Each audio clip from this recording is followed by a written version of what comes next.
Well, I know that you had a lot of help getting volunteers here. There's a lady over here that can pop in and talk to us about volunteers as well, too. It would not be possible without Heidi Huebner's efforts in recruiting literally hundreds of volunteers, probably the biggest response of volunteers for any single event that we've ever had, wouldn't you say? It is. We have 90-some volunteers that are here. That is a record. We've never had that many. And so I want to encourage people, if you want to make a difference, we need you to participate in events like this. Best Friends has been putting this on since 1999.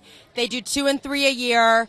You know, they're called super adoption events for a reason. And like Ed was saying, we brought, a lot of dogs and cats and bunnies here to find them new homes. So I want you to be proactive. Come be a volunteer with LA Animal Services, because if you really want to make a difference, you're going to do it with us. How did you solicit people, and how can people reach you and get involved?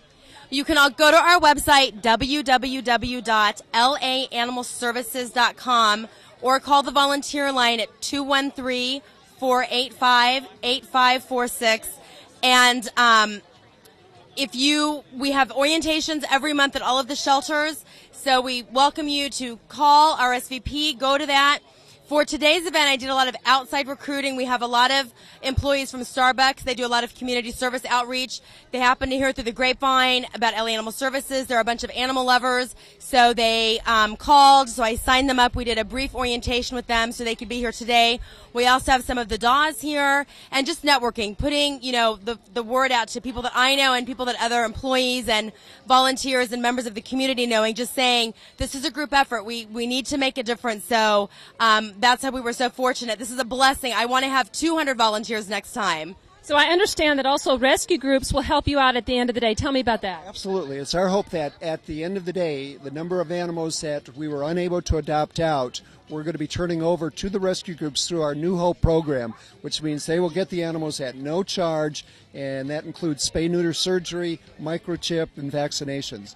So it's win-win for the animals, it's win-win for the groups, it's win-win for the city. And what about other adoption events, maybe mobile groups? People could put that together for themselves if they'd like in their community? If anybody's interested in partnering with us and having our animals come out, contact Heidi and her office, and we will certainly work with you in doing that. But it is our intention to be out in the community more and more during the coming year. And what's the most important message that people can know from today's event by seeing so many animals without homes? Spay-neuter your pets. If you have a pet at home, spay-neuter it. A lot of people have pets and they say, well, we're not going to breed, so there's no need to spay or neuter. More times than not, that animal will get pregnant somehow, some way.